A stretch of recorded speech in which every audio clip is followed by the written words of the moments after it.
I'm about to make a video. You're going to have to stay up there. Let's get to this.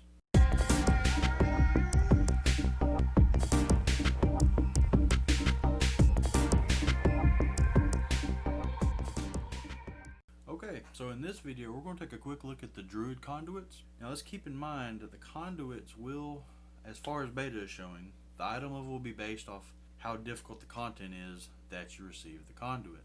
I noticed that the normal raid Conduits were 200, and of course below that is less. And the ones I'll be showing you today is off of a vendor in beta, and they are also the smallest Conduits that I've seen so far by ways of item level. And keep in mind that each covenant will have a conduit specific to their class ability for your class. Tough as bark, endurance. Bark skin's cooldown is reduced by 10%. There is also a talent, survival of the fittest, reduces the cooldown of bark skin and survival instincts by 33%. You can stack these. Innate resolve, endurance. Regrowth and frenzied regeneration healing is increased by 12% on yourself. Born anew, finesse conduit. Rebirth grants the target 50% movement speed for 8 seconds and well fed, increasing their primary stat by 20 for 1 hour. Front of the pack, finesse.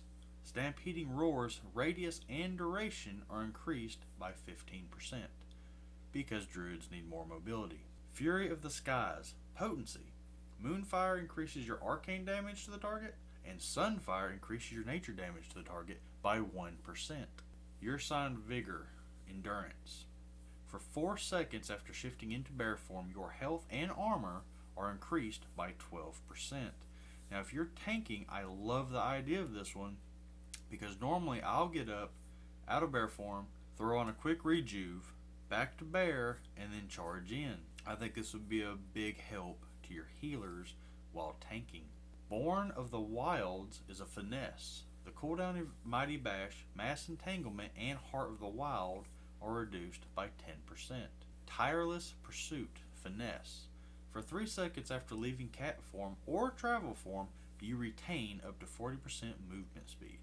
Precise alignment, potency. The duration of celestial alignment is increased by 5 seconds.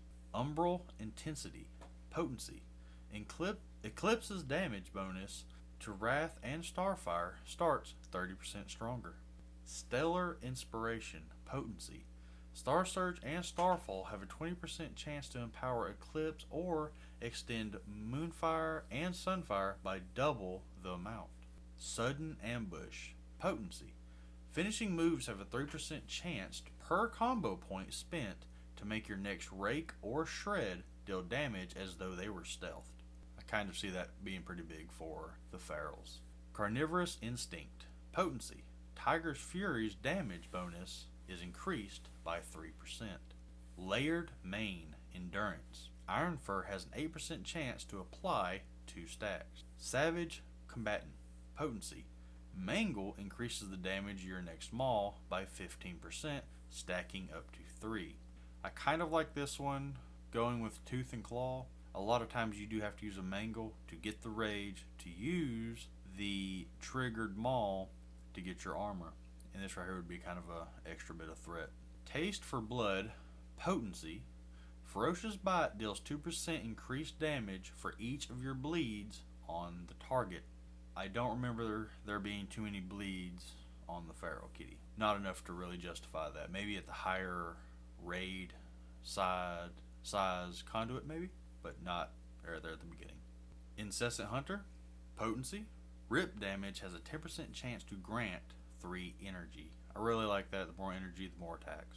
Well-honed instincts, endurance. When you fall below 40% health, you cast Frenzied Regeneration up to once every 90 seconds. That's just a really quick no-thank heal.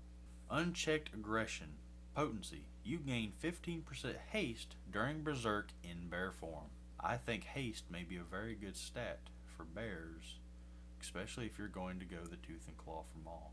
Flash of Clarity, potency. Clear cast regrowths heal for an additional 20%. Ready for Anything, potency. Nature's Swiftness cooldown is reduced by 10%. Unstoppable Growth, potency. Wild Growth's healing falls off 20% less over time. If you're going to be a AoE build healer, that sounds great. Floral Recycling. Potency. Swiftmint's healing is increased by 40% of the consumed heal over time effect.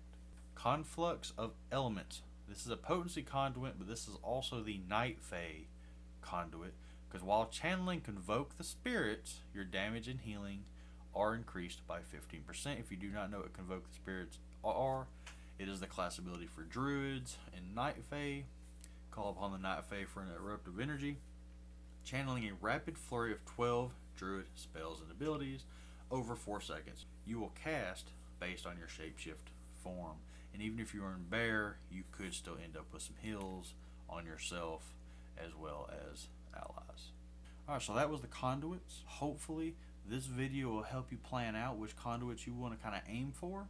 Now keep in mind they're going to drop in dungeons, PvP, quests, world quests. They're supposed to drop from pretty much anything. And there is rank system, even though I didn't see the rank system while I was playing, having a lot of issues with the questing. So if you found the video helpful, please hit that subscribe button, hit a like, and let me know which conduits are you going to use for your spec of Druid. You guys take it easy.